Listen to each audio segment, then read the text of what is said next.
అందరికీ నమస్కారం. చాలా క్రిటికల్ సబ్జెక్ట్ గురించి మనం ఇవాళ మాట్లాడుకుంటున్నాము.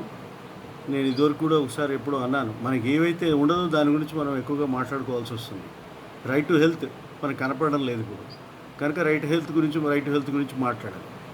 అయితే విచిత్రం ఏంటంటే కేవలం రైట్ టు హెల్త్ మాత్రమే కాదు, అనేకానేక హక్కులు, అనేకానేక మానవ జీవనానికి సంబంధించిన హక్కులన్నీ ఇప్పుడు గందరగోళంలో పడ్డాయి.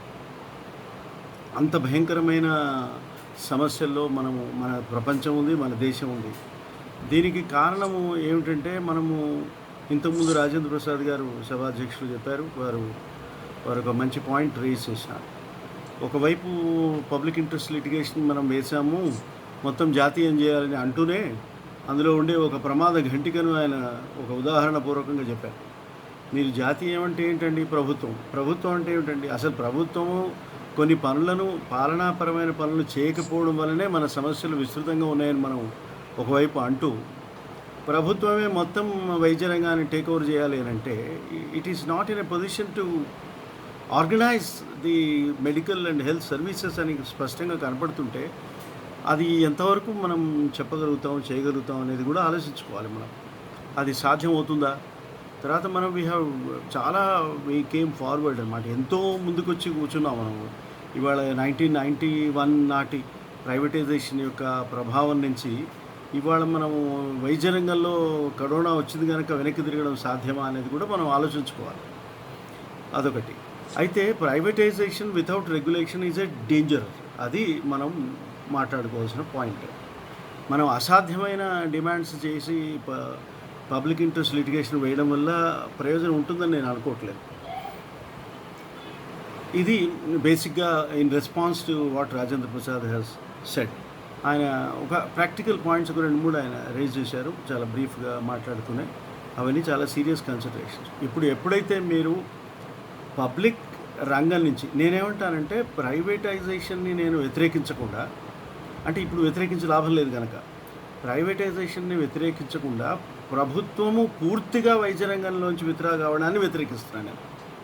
ఇదివరకు ఎన్నో ఇన్స్టిట్యూట్స్, ఇప్పుడు all India institute of medical sciences ఉంది, గాంధీ హాస్పిటల్ ఉంది, వరంగల్లో మహాత్మా గాంధీ మెమోరియల్ హాస్పిటల్ ఉంది. ఇవి ఎంత సర్వ్ చేస్తున్నాయంటే మనం ఊహించలేము. ఇవి చేస్తున్న ప్రజాసేవ అనేది, ఇందులో ఉన్న డాక్టర్లు మనకు చేస్తున్న సేవ అనేది మనం ఊహించలేము. మనం ఇవాళ చాలామందికి వైద్య సౌకర్యం చాలా తక్కువ ధరలో దొరుకుతున్నది అని అంటే బికాస్ ఆఫ్ రష్ అది మనకి ఇబ్బంది అయింది, అది వేరే విషయం. అది లేదని నేను అనలే.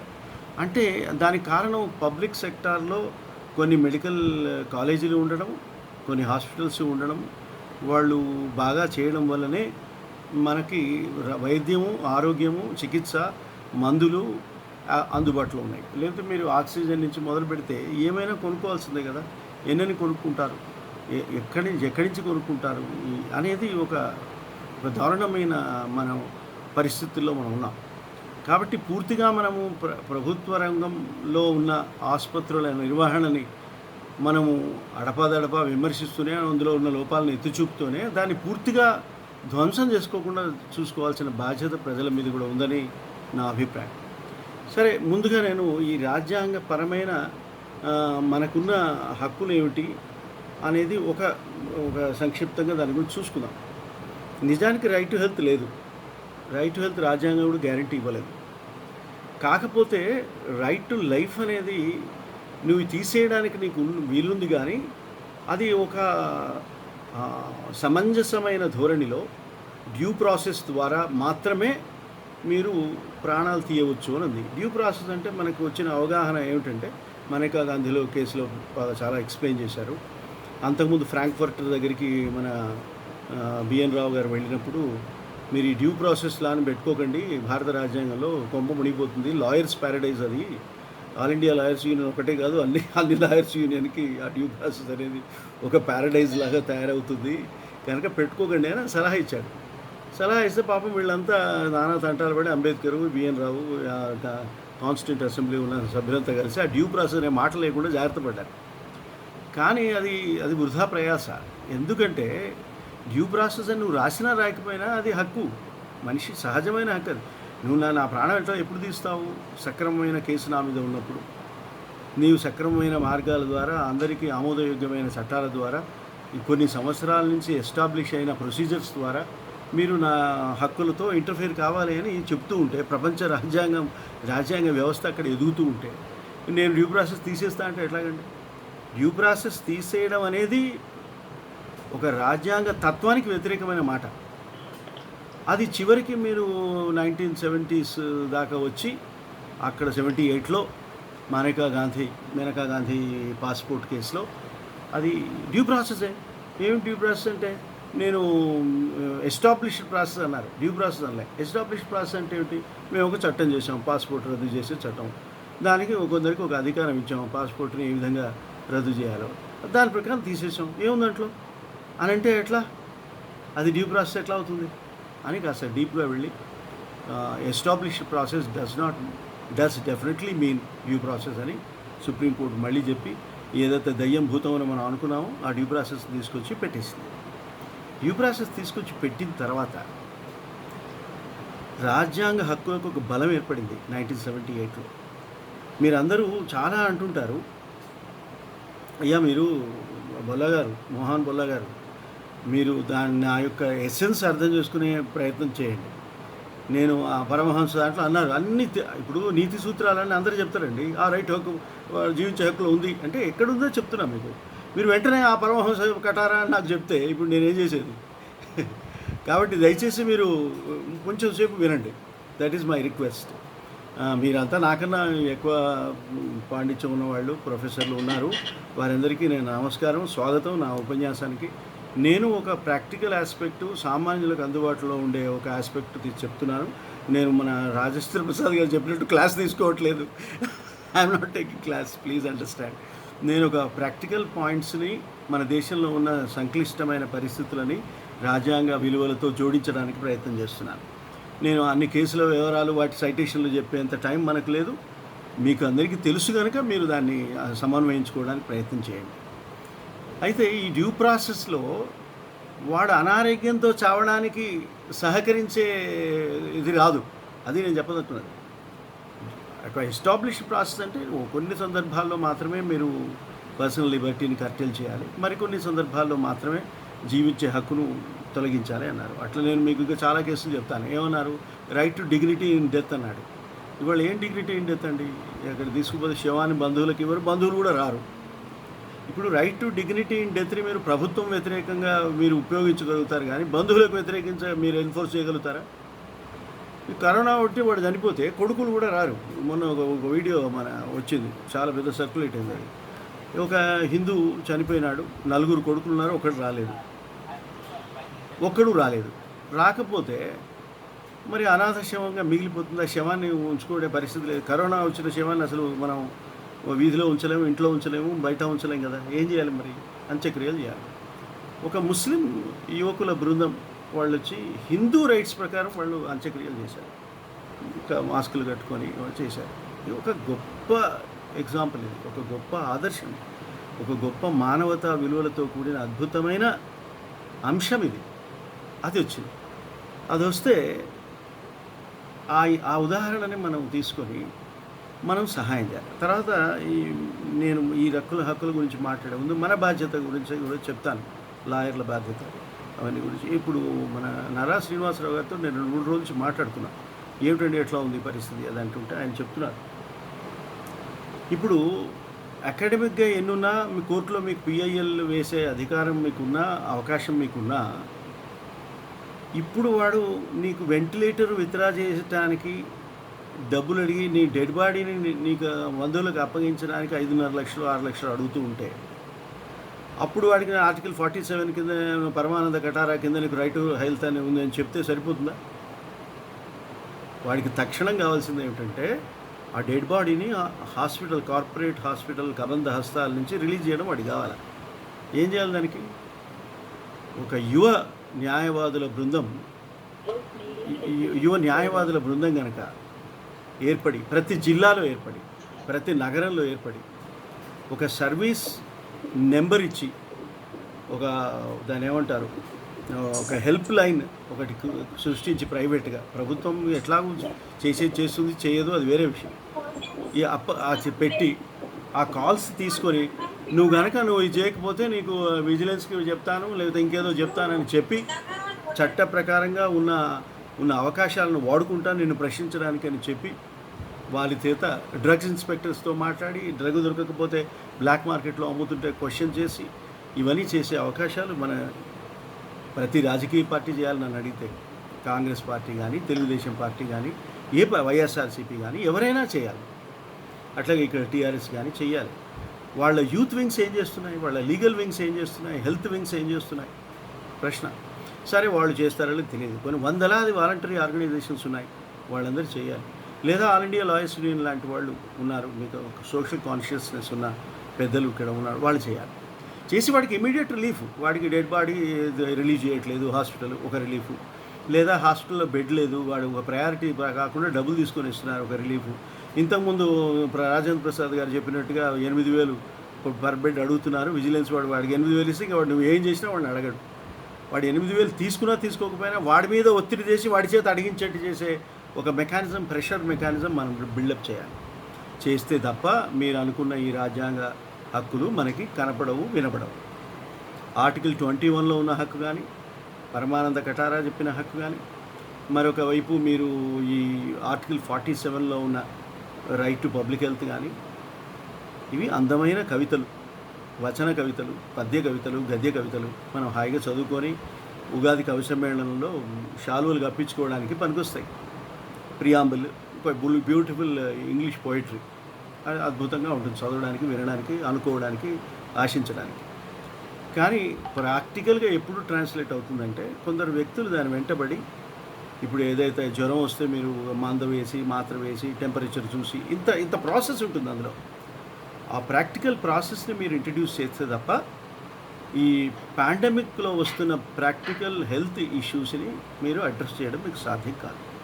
ఇది మనం ముందు మన మనస్సుకి దిట్టపరచుకోవాలి. లా ఏముంటుంది? Law is a tool. Law is a tool and instrument to achieve justice. Law it self is not justice. అది మనం అర్థం చేసుకోవాలి. ఇది మీకు జస్టిస్ అకార్డింగ్ టు లా అంటారు. మనం కోర్ట్ ఆఫ్ లా అంటాం కానీ కోర్ట్ ఆఫ్ జస్టిస్ అనం. ఎందుకంటే అది కాదు, అది కోర్ట్ ఆఫ్ లానే, కోర్ట్ ఆఫ్ జస్టిస్ కాదు. అయితే కోర్ట్ ఆఫ్ లా అని మళ్ళీ ఏమంటున్నారు? హైకోర్టు అంటున్నారు, సుప్రీంకోర్టు అంటున్నారు, కానీ జస్టిస్ అనేది ఎక్కడ రావట్లే మనకి. చాలా చాలా ఆలోచించి ఈ మాట వాడుకలోకి వచ్చి ఉంటుంది బహుశా. ఒకవేళ జస్టిస్ అంటే ఏంటి? ఒకవేళ జస్టిస్ అనే అనుకుందాం. మనం జస్టిస్ నిందించడం నా ఉద్దేశం కాదు, కోర్టులను నిందించడం నా ఉద్దేశం కాదు, అక్కడ జరుగుతున్న వ్యవహారాల గురించి చెప్పడం నా ఉద్దేశం. అర్జెంటుగా ఉన్నప్పుడు నువ్వు ఎక్కడికి వెళ్తావు? వాడి డెడ్ బాడీ రిలీజ్ చేయట్లేదు, నువ్వు ఏం చేస్తావు? ఎవరిని అడుగుతావు? అందులో pandemic has also control the access to justice. అది పరిస్థితి. అయితే అప్పుడు ఏమవుతుందంటే మీ లా జస్టిస్ అనేది అకార్డింగ్ టు లా అవుతుంది, అకార్డింగ్ టు టైం అవుతుంది, అకార్డింగ్ టు ఎవిడెన్స్ అవుతుంది, అకార్డింగ్ టు కాంటెక్స్ట్ అవుతుంది. కానీ రియల్గా కాదు కదా, అకార్డింగ్ టు కంప్లైంట్ అవుతుంది. ఎవడో కంప్లైంట్ చేయకపోతే ఏది జరగదు. సో ఇవి సమస్యలండి. కనుక లా ఈజ్ ఏ టూల్ అనే విషయం అర్థం చేసుకోండి. ఫస్ట్ మనము లాతో సంబంధం లేకుండా హెల్త్ ఇష్యూస్లో సఫర్ అవుతున్న, హెల్త్ సమస్యలతో సఫర్ అవుతున్న అభాగ్యులకి సహాయం చేయడానికి మనం రంగంలోకి దిగాల్సిన అవసరం ఉంది, సేవా సంస్థలు అని చెప్తున్నాను. అది నేను అనుకున్న బహుశా ముందుగా ఆయన నరా శ్రీనివాసరావు గారు ఎగ్జాంపుల్ చెప్తే బాగుండేది. ఒక యువకుడు ఒక సర్వీస్ లైన్ పెట్టి ఆ టెలిఫోన్లో రెస్పాండ్ అవుతూ వీళ్ళకి ఫోన్లు చేస్తూ అన్ని హెల్ప్ లైన్ ఫోన్లని పెట్టుకుంటూ గవర్నమెంట్ ఆఫీస్ నెంబర్లని పెట్టుకుంటూ వాళ్ళకి గట్టిగా అడుగుతూ సహాయం చేయడం వల్ల ఎంతోమందికి మేలు జరిగింది అని వారు చెప్పారు. అది కూడా చెప్తే బాగుండేది. తర్వాత చెప్పండి, నా శ్రీనివాసరావు గారు చెప్తారు, వినండి. ఇది జరగవలసింది. ఇక కరోనా అనే మహమ్మారి వల్ల, సరే ఈ కరోనా గురించి మళ్ళీ మాట్లాడే ముందు నేను ఇంకొక కాన్స్టిట్యూషనల్ ప్రిన్సిపల్ చెప్పదలుచుకున్నాను. డ్యూ ప్రాసెస్ కూడా చెప్పినాను. డ్యూ ప్రాసెస్లోకి death due to oxygen is not death by due process, death due to shortage of oxygen, death due to shortage of vaccine, death due to shortage of other facilities అనేవి ఎన్నటికీ due process కిందకి రావు. Allahabad high court కానీ Madras high court కానీ చాలా స్పష్టంగా చెప్పినవి ఏమిటంటే, governance related deficiencies వల్ల, పరిపాలనాపరమైన అసమర్థత వల్ల, సూపర్వైజ్ చేయడం చేతకాకపోవడం వల్ల, రిసోర్సెస్ని మనం హార్నెస్ చేయడం చేతకాకపోవడం వల్ల జరిగే మరణాలని culpable homicides, sometimes amounting to murder, sometimes not amounting to murder అని చాలా స్పష్టంగా చెప్పింది మద్రాస్ హైకోర్టు. అది అంటే వెంటనే పోలీస్ స్టేషన్, మన ఇంటి పక్కన ఉన్న పోలీస్ స్టేషన్ పోయి ఎఫ్ఐఆర్ ఫైల్ చేయమని కాదు దాని ఉద్దేశం. అక్కడ ప్రభుత్వాలు కాస్త హెచ్చరిక జాగ్రత్త పడి చెయ్యాలని ఒక గవర్నమెంట్ ఉద్దేశం. వీధి ఊరు ఎఫ్ఐఆర్లు దాఖలు చేయడం వల్ల ఏం ప్రయోజనం లేదు. పోలీసులు ఏం చేస్తారు? పోలీసులు వెళ్ళి డిపార్ట్మెంట్ ఆఫ్ హెల్త్ ఎఫిషియన్సీ బాగోలేదని ప్రశ్నిస్తారా? ప్రశ్నించే అధికారం వారికి ఉందా? ప్రశ్నిస్తే మీరు జవాబు చెప్పగలరా? దానికి జవాబు చెప్తే దానికి మళ్ళీ జవాబు ఉంటుందా? అవన్నీ జరగవు.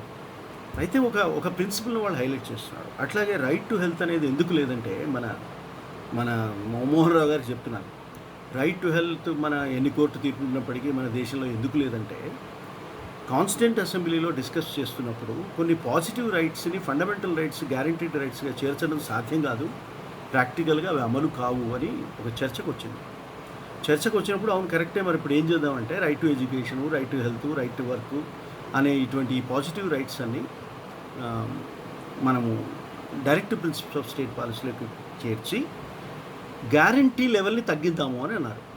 అంటే గ్యారంటీ లేకుండా అందులోకి మార్చారు.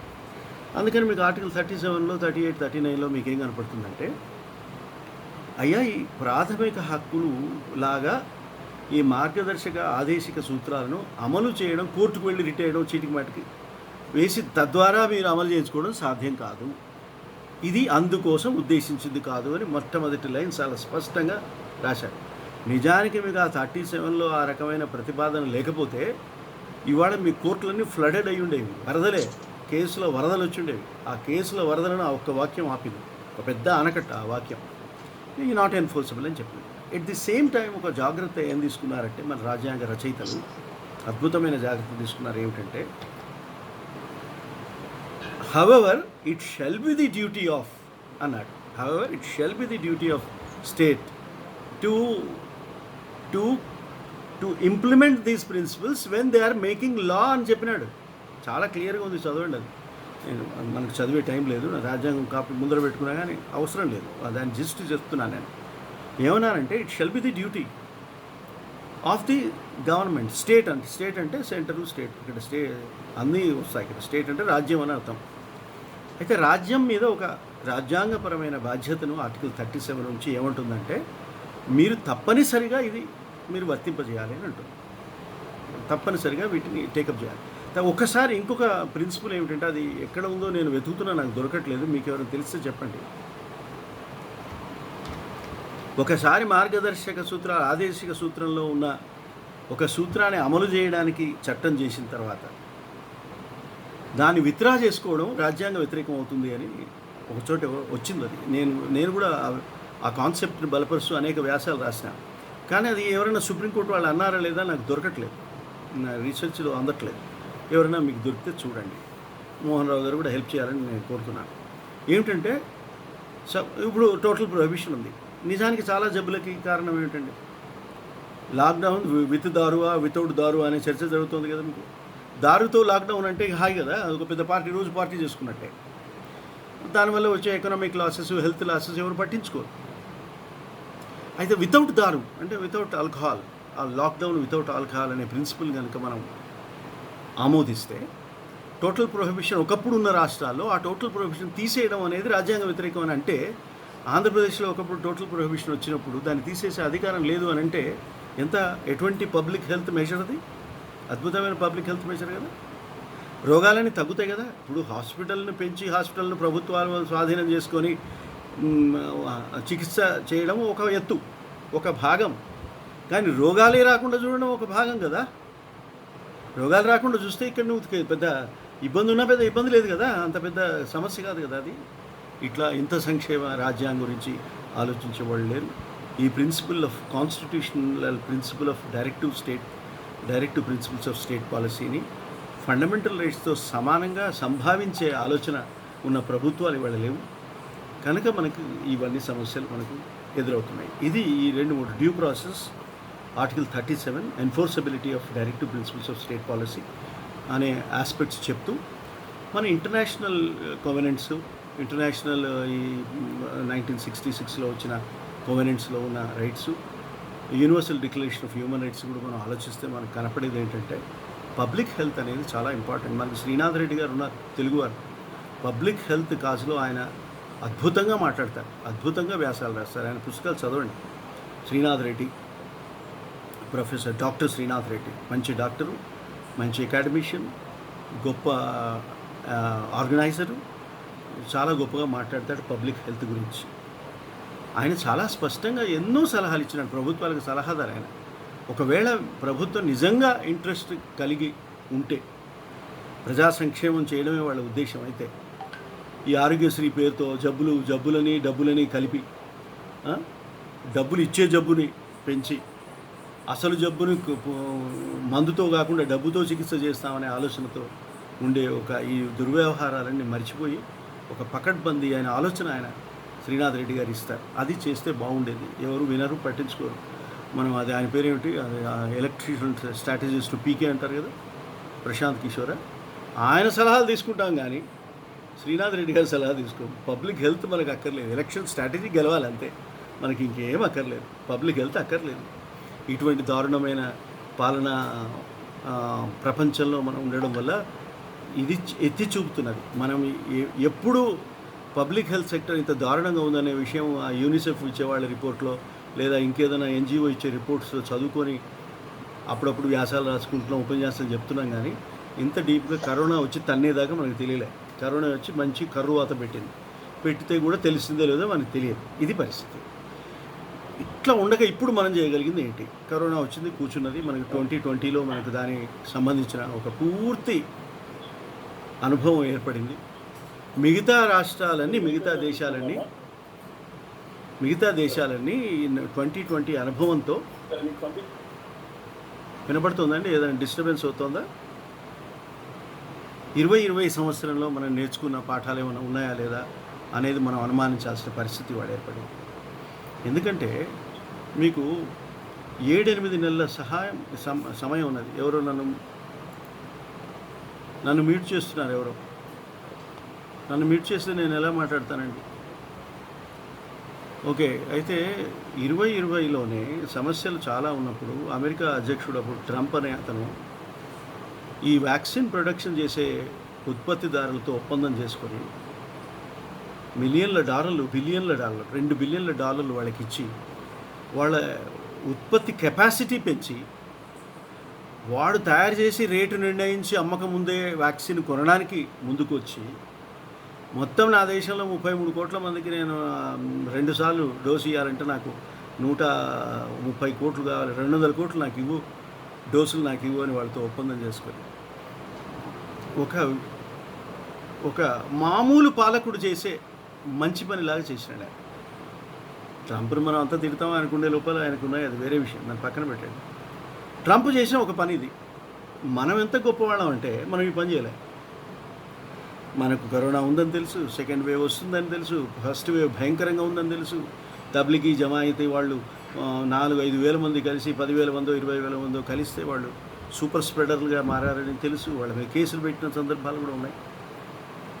వాళ్ళ మతపరమైన కార్యక్రమాలు, వాళ్ళ సమావేశాలు క్లోజ్ డోర్లోనూ అవుట్డోర్లోనూ చదువుకున్నందుకు కేసు పెడితే కరెక్ట్గా కేసులు పెట్టడం, నేను దాన్ని తప్పు పట్టడం లేదు. కానీ అవే కేసులు మిగతా మతాల మీద, ఎలక్షన్ మీటింగ్ల మీద ఎందుకు పెట్టలేదు? ఎక్కడ న్యాయం ఇది? ఎక్కడ అసమానత? ఎక్కడ selective imposition of cases, selective implications, దాన్ని ఏమంటారు, కేసులు క్రిమినలైజేషన్ ఎందుకు అనేది ఒక దుష్ట పాలనకి ఇది ఈ కేసులు పెట్టకపోవడం అనేది ఒక దుష్ట పాలనకి నిదర్శనమైతే, ఆక్సిజన్ ప్లాంట్లకి గత ఏప్రిల్లో అనుమతించి డబ్బులు కేటాయించి, పిఎం కేర్స్ ఫండ్ నుంచి డబ్బులు కూడా కేటాయించి ప్రతి హాస్పిటల్లో 600 టన్నుల ఆక్సిజన్ ప్లాంట్స్ ఉండాలనే విషయాన్ని కూడా మాట్లాడి ఒప్పుకున్న తర్వాత, అడ్మినిస్ట్రేటివ్ క్లియరెన్సెస్ కూడా అన్నీ వచ్చిన తర్వాత, బడ్జెటరీ ప్రాబ్లం లేకపోయిన తర్వాత, డబ్బు ఇష్యూ కూడా లేకపోయిన తర్వాత, నిధుల కొరత కూడా లేదని తేల్చిన తర్వాత నవంబర్ దాకా టెండర్లు పిలవకపోవడం, నవంబర్లో పిలిచిన టెండర్ల యొక్క ప్రభావం, ఒక ప్రొడక్షన్ ఆఫ్ ఆక్సిజన్ ఇప్పటి వరకు, అంటే నేను మార్చి ఎండింగ్ ఏప్రిల్ మధ్య దాకా చెప్తున్నాను. ఏప్రిల్ మధ్య వరకు ఎప్పుడైతే మనకు ఆక్సిజన్ కొరత వచ్చి ఢిల్లీలో, హైదరాబాద్లో, ఉత్తరప్రదేశ్లో, బెంగళూరులో చనిపోతూ ఉంటే, జనం చనిపోతూ ఉంటాయి, అప్పటికి కూడా మనకు ఆక్సిజన్ సరఫరాకి అది అందుబాటులోకి రాకపోవడం అనేది ఇది కరోనా మరణం కాదు, ఇది నాన్ గవర్నెన్స్ మరణం. పాలన, నిష్పాలన. నేను దుష్పాలన గురించి ఒక ఉదాహరణ చెప్పాను. ఇప్పుడు ఇది నిష్పాలన ఉదాహరణ. అంటే అబ్సెన్స్ ఆఫ్ గవర్నెన్స్ వల్ల వచ్చిన ఒక దారుణం, ఒక నిర్లక్ష్యం. ప్రజల ప్రాణాలంటే ఒక నిర్లక్ష్యం, ఒక దారుణాతి దారుణం. ఇది నన్ను అడిగితే దీన్ని ఏ ఆర్టికల్ 37తో దీంతో ఏం పని దీనికి? This is my question. Article 37కి దీనికి సంబంధమే లేదు, 21కి దీనికి సంబంధమే లేదు. నువ్వు చంపేస్తున్నావు చేతగాక చంపేస్తున్న ఈ దారుణమైన స్థితిలో రైట్ టు హెల్త్ గురించే మనం ఎట్లా మాట్లాడుకోగలుగుతాం? ఇది సమస్య, మన ముందున్న సమస్య. సరే, ఇది ఆక్సిజన్ గొడవ. ఇక మీకు వచ్చేసరికి వ్యాక్సినేషన్ గొడవ. వ్యాక్సినేషన్ ఏమిటి? 23 మే వరకు 16.1% ఆఫ్ ది అడల్ట్ పాపులేషన్కి మన దేశంలో వ్యాక్సినేషన్ చేశారు. మనము బంగ్లాదేశ్ కన్నా, నేపాల్ కన్నా, సౌత్ ఆఫ్రికా కన్నా పైన ఉన్నాం. మిగతా దేశాలన్నీ మనకన్నా ముందున్నాయి. ఇజ్రాయిల్ అయితే 122% వ్యాక్సినేషన్. మరి 120% ఎట్లా వచ్చిందో మీరు అడిగితే నేను నాలుగే జవాబు లేదు. That is the count. అంటే వాళ్ళకి అంత కెపాసిటీ చేసుకుని మొత్తం. ఇజ్రాయెల్ చిన్న దేశమే అనుకోండి, but it's a matter of governance అండి. అమెరికా కూడా 33 కోట్లు, నీ భారతదేశంలో 3వ వంతో 4వ వంతో ఉన్నది. 4వ వంతు అనుకోకపోని, కానీ 4వ వంతు వరకు నువ్వు చేసావా? మరి అది కూడా చేయలేదు కదా. ఈ లెక్కన ఎన్నాళ్ళు పడుతుంది? ఎప్పుడు మనం ఈ వ్యాక్సినేషన్ ఎవరికి ఇస్తాం? వ్యాక్సినేషన్ సరైందా కాదా అది వేరే విషయం. వ్యాక్సిన్తో ఉన్న ఒక సమస్య ఏంటంటే, అది పరిశోధన చేయడం ఖర్చుతో కూడిన పని, పెట్టుబడితో కూడిన పని. దాని మీద క్లినికల్ ఎగ్జామినేషన్స్, ఎక్స్పెరిమెంట్స్ చేయడం కూడా రిస్కు, నష్టము, పెట్టుబడి, సమయం ఇన్ని అవసరం అవుతాయి. ప్రమాదం ఉంది. ఒక తప్పుడు ప్రభావంతో ఎవరైనా చనిపోతే భారీ ఎత్తున కేసులు పడే అవకాశం ఉంది. రిస్క్ అంటే అది. తర్వాత మీ పరిశోధన సఫలం కావచ్చు, విఫలం కూడా కావచ్చు. ఇన్నాళ్ళు చేసిన పెట్టుబడి సాచురేషన్ పీరియడ్ వచ్చే సమయానికి మీకు ఫెయిల్ అయితే మళ్ళీ మొదటి నుంచి చేయాల్సిన అవసరం రావచ్చు. So there are so many risks involved in vaccine. అది కూడా కష్టపడి వాళ్ళు వ్యాక్సిన్ చేసిన తర్వాత వాళ్ళు న్యాచురల్గా మాకు పేటెంట్ ఉండాలని కోరుకుంటారు. మనం ఉన్న రిజైమ్ అట్లే ఉన్నది. మనం ప్రపంచవ్యాప్తంగా ఒప్పుకున్నాం పేటెంట్ ఉండొద్దు అని. నేను ఇవాళ మన మీటింగ్లో తీర్మానం చేస్తే పోయేది కాదు అది. అటువంటి తీర్మానాల వల్ల ప్రయోజనం కూడా లేదు. పేటెంట్స్ పెట్టిన తర్వాత మనకి ఇదివరకు ప్రాసెస్ పేటెంటింగ్ లేకుండింది. ప్రాసెస్ పేటెంటింగ్ మాత్రమే ఉండింది, ప్రోడక్ట్ పేటెంటింగ్ చెయ్యలే.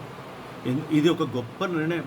ఎంత గొప్ప పాలసీ నిర్ణయం అంటే 1970sలో తీసుకున్న గొప్ప పాలసీ నిర్ణయం ఏమిటంటే, మనం ప్రోడక్ట్ పేటెంట్ ఇవ్వద్దు, ప్రాసెస్ పేటెంట్ ఇవ్వాలి. అంటే ఒకానొక పద్ధతి ద్వారా నేను వ్యాక్సిన్ తయారు చేస్తాను అని కనుక నువ్వు కనిపెట్టి నువ్వు గెలిస్తే దాంట్లో ఆ పద్ధతి ద్వారా నీవు మాత్రమే చేయాలి, ఇంకెవరు ఆ పద్ధతిని ఉపయోగించి ప్రోడక్ట్ని తీసుకురావద్దు అని ప్రాసెస్ పేటెంట్ యొక్క అర్థం. కానీ WTO వీళ్ళంతా ఏమన్నారు, ప్రోడక్ట్ పేటెంట్ కావాలన్నారు. ప్రోడక్ట్ పేటెంట్ అంటే ఏమిటంటే నువ్వు ఏ పద్ధతి ద్వారా కూడా ఆ ప్రోడక్ట్ తయారు చేయొద్దు అని. అట్లా నువ్వు ఒక పద్ధతి ద్వారా ఒక ప్రోడక్ట్ చేసావు, నేను ఇంకా సులువైన పద్ధతి ద్వారా అదే ప్రోడక్ట్ నేను తీసుకొచ్చి నువ్వు ముందర పెడతాను అంటే నా పరిశోధనకు వాల్యూ ఇవ్వకపోతే ఎట్లా? నన్ను అసలు నువ్వు చేయనియొద్దనంటే ఎట్లా అని అప్పుడు భారతదేశం 70sలో ఆలోచించింది. దానివల్లనే ఇవాళ మన ఔషధ పరిశ్రమ ప్రపంచ పరిశ్రమలతో ధీటుగా నిలబడి పోరాడడానికి, పోటీపడడానికి, నిలదొక్కుకోవడానికి, వ్యాక్సిన్లు కనిపెట్టడానికి నిలబడి వాళ్ళందరికీ అభినందనలు. అయితే మనం ఒక పొరపాటు కూడా ఏం చేసామంటే మన పబ్లిక్ సెక్టార్ ఫార్మాస్యూటికల్ ఇండస్ట్రీని కూడా చంపేసుకున్నాం. అన్నిటితో పాటు దాన్ని కూడా IDPL జ్ఞాపకం ఉంది కదా మీ అందరికీ. IDPL ఇప్పుడు ఒక రియల్ ఎస్టేట్ వెంచర్లాగా తయారయ్యింది. అక్కడ ఒకప్పుడు అద్భుతంగా మందులు తయారు చేసేవి, జనరిక్ డ్రగ్స్ వచ్చేవి. మనకు 1971 పేటెంట్స్ పాలసీ ద్వారా జనరిక్ డ్రగ్స్ ఉత్పాదన అయ్యి ఇవాళ మనం మలేరియాని కానీ మొన్న వచ్చిన ఎయిడ్స్ని కానీ మనం చాలా విజయవంతంగా దాన్ని ఎదుర్కోవడానికి కారణం ఏమిటంటే ఈ పాలసీ. అంటే ఒక విజనరీ తీసుకున్న ఒక పాలసీ ద్వారా ఒక దేశం కొన్ని దశాబ్దాల పాటు ఆరోగ్యపరంగా ప్రగతి పథంలో ఉండే అవకాశం ఉంది అని అంటే అటువంటి పాలసీ తీసుకోకపోవడం వల్ల జరిగే నష్టం ప్రభుత్వ పాలనాపరమైన నష్టం అని గమనించొద్దాం మనం. మరి ఆ మరణాలన్నీ మీరన్న డ్యూ ప్రాసెస్ మరణాల్లోకి వస్తాయా? ఆర్టికల్ 21, 37 రిలేటెడ్ మరణాల్లోకి, 47 రిలేటెడ్ మరణాల్లోకి వస్తాయా? రావు కదా. కనుక మన చట్టం ద్వారా, రాజ్యాంగ విలువల మాటల ద్వారా రక్షించలేని ప్రాణాలని మనం మరో రంగంలో పాలసీ నిర్మాణాలలో ఒత్తిడి తేవడం ద్వారా రక్షించడానికి అవకాశం ఉంది. ఇది ఒక మాట. అయితే ఈ వ్యాక్సిన్ యొక్క పేటెంట్ రిజైమ్లో మనం కనుక రిలాక్సేషన్స్ ఇవ్వకపోతే ఈ వీరి మొనాపొలీ యొక్క లాభాలను రక్షించడం కోసం వ్యాక్సిన్ ధర పెంచడమే కాకుండా వారి ఉత్పత్తి సామర్థ్యాన్ని కూడా ఎదగనీయకుండా అడ్డుపడే అవకాశం కూడా వచ్చి అందరికీ వ్యాక్సిన్ అందే అవకాశాలు తగ్గిపోతాయి. So access to medicine, public health ఎక్కడి నుంచి వస్తుందండి? యాక్సెస్ టు మెడిసిన్తో వస్తుంది, యాక్సెస్ టు వ్యాక్సిన్తో వస్తుంది. యాక్సెస్ టు వ్యాక్సిన్ లేదు, యాక్సెస్ టు మెడిసిన్ లేని పరిస్థితి వచ్చింది. ఇది పేటెంట్ గొడవ అంతా మీకు ఎంతసేపటికి వ్యాక్సిన్తో ఉంటుంది. సీరం ఇన్స్టిట్యూట్ ఆఫ్ ఇండియానా లేదా భారత్ బయోటెక్సా, ఇవన్నీ ఉన్నాయి. ఇంక దీంట్లో ఒక పాయింట్ కూడా చెప్పి నేను ఇంకొక ఆస్పెక్ట్లోకి వెళ్తాను. ఇందులో ఉన్న ఇంకొక పాయింట్ ఏంటంటే ఇప్పుడు ఈ పేటెంటెడ్ టెక్నాలజీని కనిపెట్టిన భారత్ బయోటెక్ కోవాక్సిన్ విషయంలో భారతదేశ ప్రభుత్వ రంగ వైద్య పరిశోధనా సంస్థకి ఏమైనా ప్రమేయం ఉందా అంటే వాళ్ళు ఏమంటున్నారు,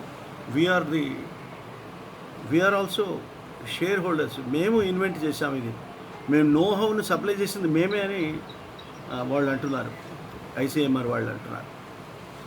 నిన్న మన వీరు భారత్ బయోటెక్స్ ఎల్లా కుటుంబ పెద్దలు వారేమన్నారంటే వాళ్ళకి ఏం ప్రమేయం లేదు, మేమే కష్టపడి కనిపెట్టాము, వారిది కాదు ఇది అని అంటున్నారు. ఇప్పుడు ఇది ఒక మామూలు స్టేట్మెంటు ఖండన విషయం కాదు. ఇది యాక్సెస్ టు వ్యాక్సిన్కి సంబంధించిన ఒక పెద్ద ఇష్యూ. ఇది ఎట్లా అంటే ఒకవేళ స్టేట్కి కూడా ఈ పేటెంట్లో భాగం ఉంటాయి అంటే పబ్లిక్ డొమైన్లో ఈ భాగం కనుక ఐసీఎంఆర్కి ఉంటే అప్పుడు భారత ప్రభుత్వానికి ఒక వెసులుబాటు ఏముంటుందంటే భారతదేశంలో ఉన్న అన్ని ప్రభుత్వ ప్రైవేటు వ్యాక్సిన్ తయారీదారులతో ఈ వ్యాక్సిన్ తయారు చేయించి ఒక స్థిరమైన ఒకే రేటు దానికి నిర్ణయించి ప్రజలకి అందుబాటులో ఉన్న ధరలో స్టాకుల కొరత లేకుండా, దిగుమతి చేసుకోవాల్సిన అవసరం లేకుండా, బయట ఉన్న పేటెంటెడ్ సంస్థలకి లాభాలకు కూర్చి పెట్టాల్సిన అవసరం లేకుండా మనం సరఫరా చేసుకునే వీలు ఉండేది. మరి అందరితో ఇప్పుడు నోహౌ ఐసీఎంఆర్ స్టేట్మెంట్ మనం కరెక్ట్ అని అనుకుంటే ఐసీఎంఆర్ వాళ్ళు తమ అధీనంలో ఉన్న నోహౌని అందరికీ పంచి అందులో ఒక స్టేట్మెంట్ కూడా ఇచ్చారు, మాకు భారత్ బయోటెక్తో ఓపెన్ ఎండెడ్ కాంట్రాక్టే ఉంది కానీ క్లోజ్డ్ కాంట్రాక్ట్ లేదు, మేము కూడా మిగతా వ్యాక్సిన్ మేకర్స్తో మేము కాంట్రాక్ట్ పెట్టుకోవచ్చు మేము అని ఐసీఎంఆర్ చెప్పింది. మరి ఎందుకు పెట్టుకోవట్లేదు? ఇప్పటిదా ఇది?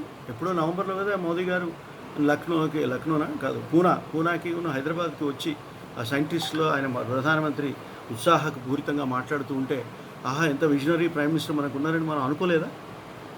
మరి అప్పుడు వచ్చినప్పుడు మీరు ఈ వ్యాక్సిన్ తయారీని అందరికీ అప్పగించి అందరికీ కూడా ఉత్పత్తి సామర్థ్యాన్ని పెంచి పోనీ భారత్ బయోటెక్కే ఉత్పత్తి సామర్థ్యాన్ని పెంచే ఆర్థిక సహాయం చేశారా?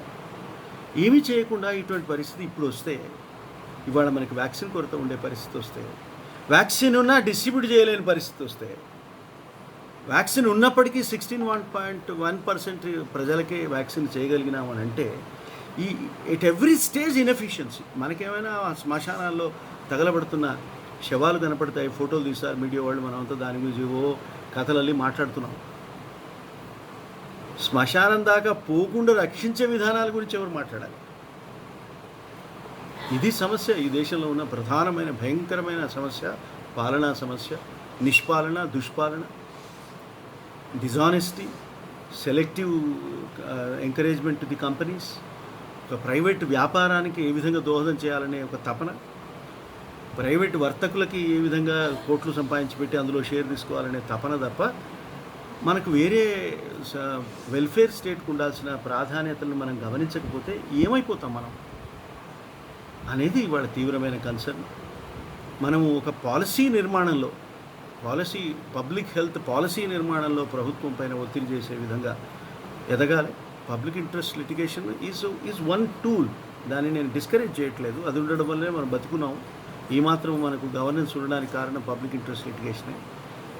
అయితే ఎక్కడైతే ప్రభుత్వం ఇప్పుడు ఇది అడగొచ్చు, నన్ను అడిగితే మీకు పబ్లిక్ డొమైన్లో పేటెంట్ నోహో మీ దగ్గర ఉన్నప్పుడు మొత్తం భారతదేశంలో ఉన్న అన్ని వ్యాక్సిన్ తయారీ కేంద్రాల ద్వారా మీరు ఎందుకు వ్యాక్సిన్ తయారు చేయించడం లేదు అని అడగమని మనం కోర్టుని అడగాలి. ఇటువంటివి పబ్లిక్ ఇంట్రెస్ట్ లిటిగేషన్స్ వేయాలని, దీని గురించి మాట్లాడాలని నేను కోరుతున్నాను. ఇది ఒక పాయింట్. ఇప్పుడు వ్యాక్సిన్ అంటే మీకు పరిశోధన,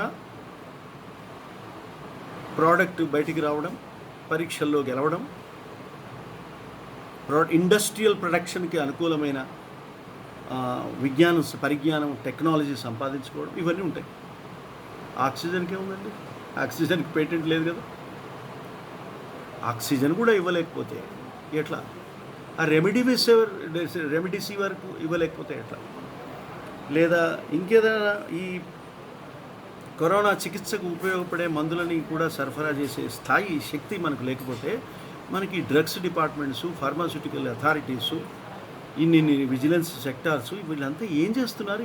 ఏమిటి ప్రయోజనం వీళ్ళు ఉండడం వల్ల? ఇది ప్రశ్న. సో ముందుగా నేనేమంటున్నానంటే, రాజ్యాంగపరమైన సూత్రాలు ఉన్నాయి, వాటిని ఖచ్చితంగా అమలు చేయాలి. కానీ పాలనాపరమైన సామర్థ్యం చేత విధానాలను సక్రమంగా రూపొందించడం ద్వారా, ఆర్థిక వనరులను వైద్య సౌకర్యాల కల్పనకి సక్రమంగా వాడడం ద్వారా మనం ప్రజలకి యాక్సెస్ టు మెడిసిన్ ఎందుకు ఇవ్వలేకపోతున్నాము?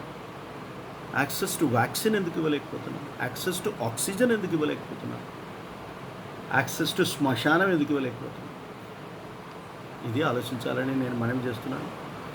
ఇక ఇంకొక చాలా ఇంట్రెస్టింగ్ పాయింట్ ఏంటంటే, మనకి ఎంత అంటే మరి స్టాటిస్టిక్స్ చెప్పినట్టుగా ఉంటుంది కనుక నేను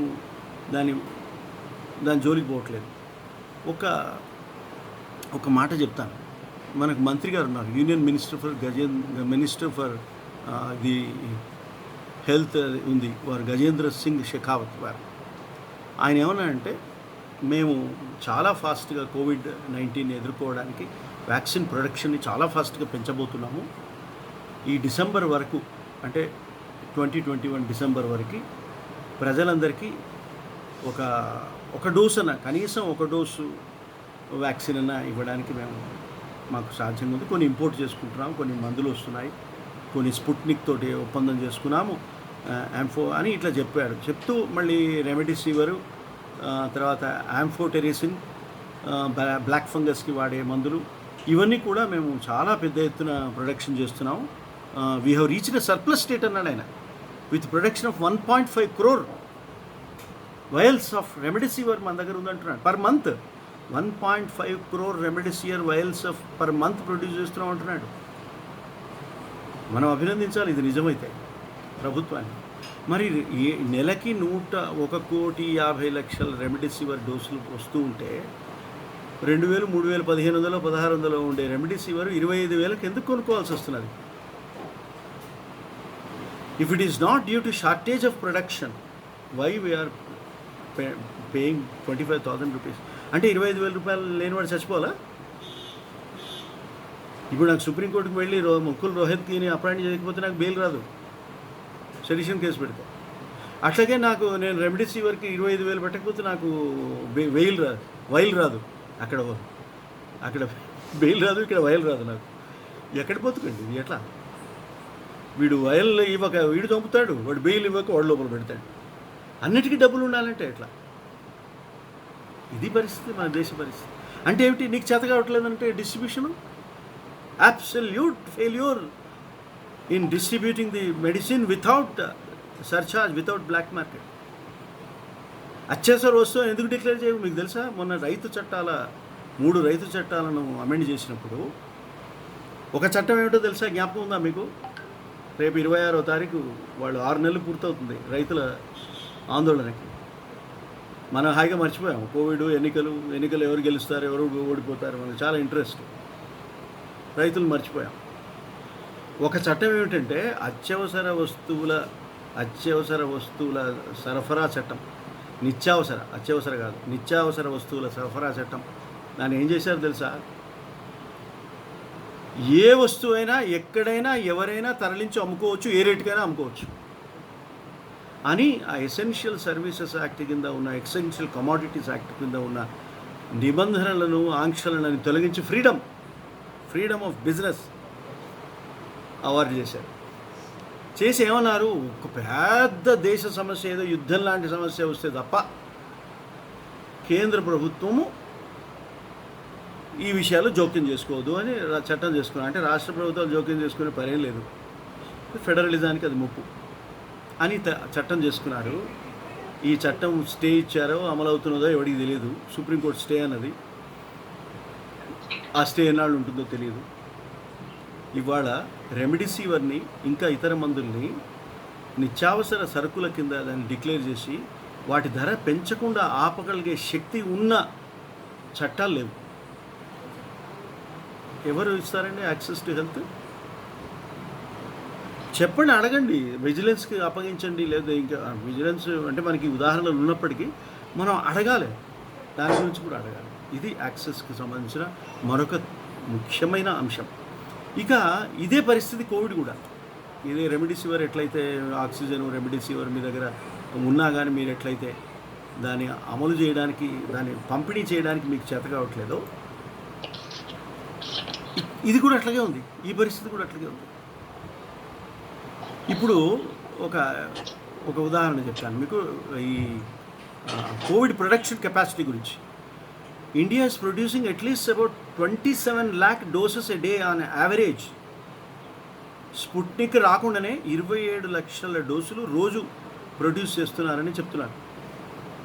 ఇది ఒక వెబ్సైట్ ఉంది, కోవిడ్ అనే COWID అనే ఒక వెబ్సైటు, ఒక డేటా ఉంది. అందులో ఆ డేటాలో చెప్తాడు ఈయన.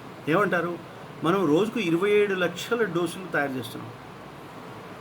మరి ఇంత చేస్తే, ఇన్ని లక్షలు చేస్తుంటే 16.2 లక్షల డోసులను మాత్రమే ఎట్లా మనం పంచామండి?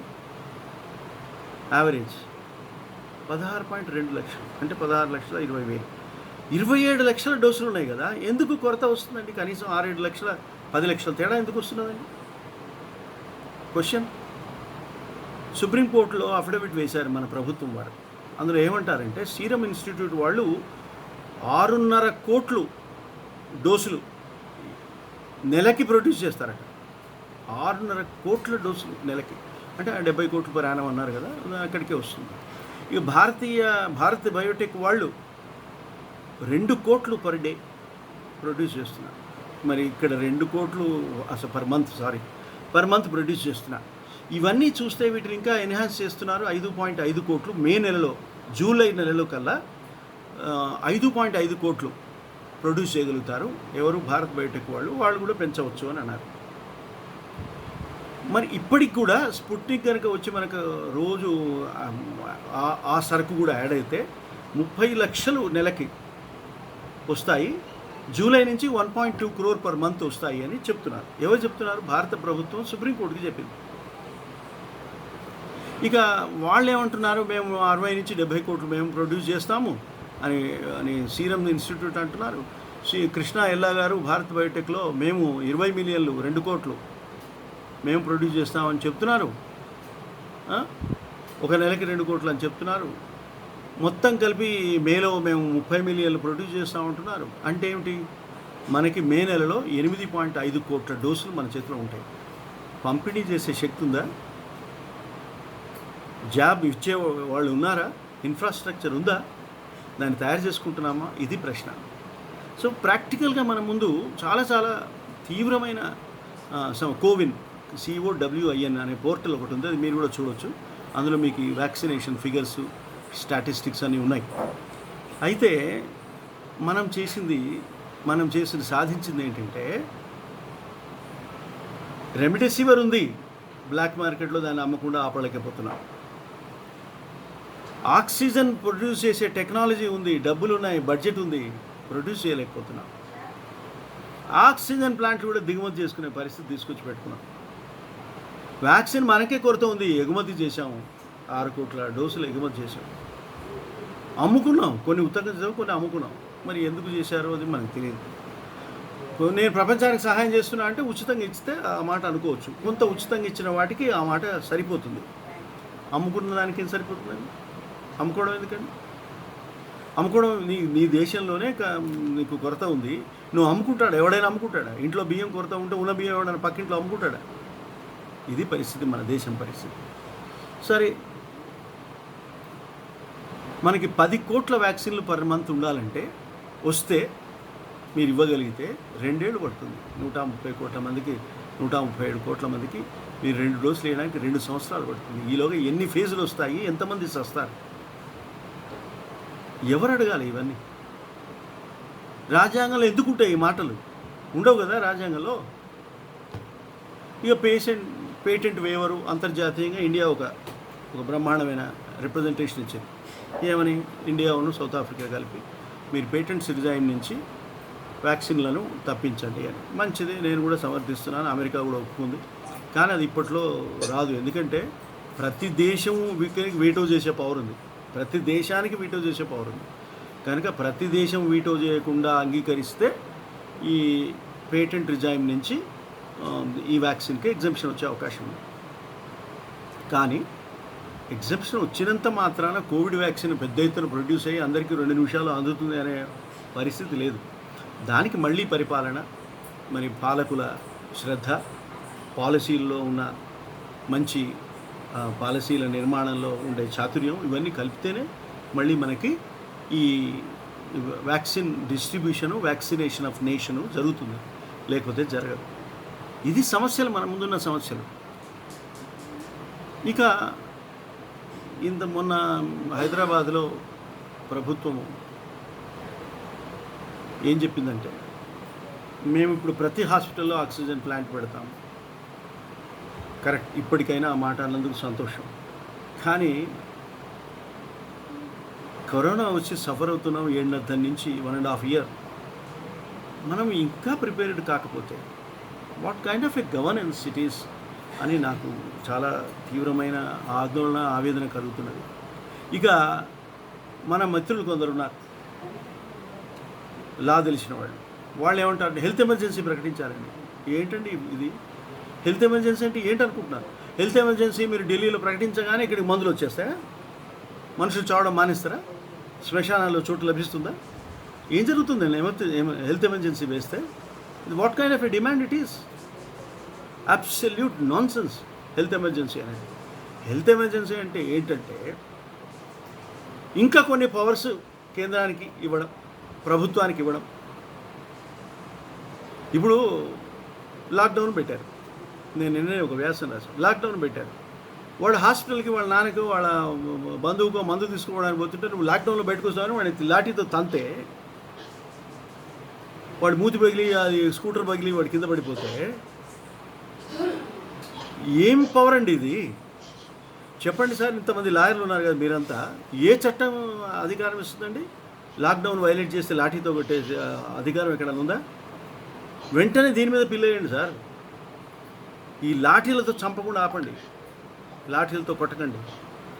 ఫైన్ కూడా 1000 రూపాయలు వేయకండి. 1000 రూపాయలు వేస్తే భరించలేరు. వాడు శవానికి 5 లక్షలు తీసుకున్నాడానికి నువ్వు బయటకు వస్తే 1000, నీకు వాడికి తేడా ఉంది. ఇంకా ఎక్కడ వెల్ఫేర్ స్టేట్ మీది? So this is very very important point. మనము ఇటువంటివి, ఈ పాలసీ లోపాలని వ్యతిరేకిస్తూ, పాలసీ లోపాలు సవరించుకోమని ప్రభుత్వానికి చెప్తూ, అవసరమైన చోట పిల్స్ వేస్తూ, ఇంకా వేరే చోట ఇటువంటి హెల్త్ ఎమర్జెన్సీలు అని ఇలాంటి డిమాండ్స్ని పెట్టకుండా, తర్వాత మీ ఇదేమిటి, ఒక డిజాస్టర్ మేనేజ్మెంట్ యాక్ట్ లాంటి వాటిని దుర్వినియోగం చేయడం అంటే, ఇలాంటి ఛార్జ్ అంటే అది దుర్వినియోగమే. అటువంటి అధికారాలను దుర్వినియోగం చేయకుండా ఆపుతూ, మనము ప్రతి ఊళ్ళో ఆర్ధనాదాలు చేస్తున్న, SOS మెసేజ్లు ఇస్తున్న పేషెంట్లకి సహాయం చేసే వ్యవస్థలు నిర్మూలించాలని కోరుతున్నాను. ఇంకొక మాట చెప్తాను. సోషల్ మీడియాలో ఈ మన ఈ యాక్సెస్ టు మెడిసిన్కి సంబంధించిన ఇష్యూస్ చాలా బాగా వస్తున్నాయి. కానీ ప్రభుత్వాలు ఏం చేస్తున్నాయి? ఆక్సిజన్ కొరత నాకు అందట్లేదంటే నువ్వు ఆక్సిజన్ కొరత ఉందని మా ప్రభుత్వాన్ని ఒక పరువు తీస్తున్నావు కనుక మేము నేను నీ పోస్టింగ్ దాంట్లో తీసేస్తాం, లేదా జాతీయ భద్రతా చట్టం కింద కేసు పెడతాం, సెడిషన్ పెడతాం, రాజద్రోహం అని అంటే చెప్పండి sir. Public right to public health గురించి మాట్లాడుకుందామా? ఆర్టికల్ 21 గురించి మాట్లాడుకుందామా? ప్రివెంటివ్ డిటెన్షన్ గురించి మాట్లాడుకుందామా? Freedom of speech and expression గురించి మాట్లాడుకుందామా? 100 పోస్ట్ సోషల్ మీడియా నుంచి తీసేస్తే సుప్రీంకోర్టు కాదు, ఏదో కోర్టు, హైకోర్టు చెప్పింది, సుప్రీంకోర్టు అనుకుంటా, సుప్రీంకోర్టు ఏముంది? సోషల్ మీడియాలో ఉన్న ఒక్కొక్క క్రిటిసిజం, యాక్సెస్ టు హెల్త్కి సంబంధించిన ఒక్కొక్క క్రిటిసిజంని SOS మెసేజ్గా పరిగణించి వారికి తగిన చర్యలు తీసుకునే వ్యవస్థ నిర్మించాలి, కానీ వాటిని తీసేయొద్దు అని చెప్పింది సుప్రీంకోర్టు. వినేవాడు ఎవడన్నా ఉన్నాడా ఈ దేశంలో?